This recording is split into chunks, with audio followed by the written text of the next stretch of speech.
You ask Tiger to solve. This deals with linear equations with one unknown. The final result is n equals 9. Let's solve it step by step.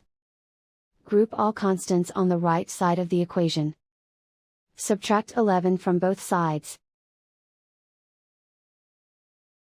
Group like terms. Simplify the arithmetic.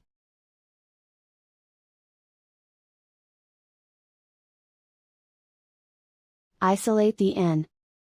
Multiply both sides by inverse fraction 9 over -7. Move the negative sign from the denominator to the numerator.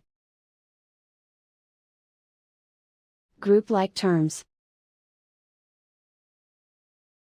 Multiply the coefficients. Simplify the arithmetic.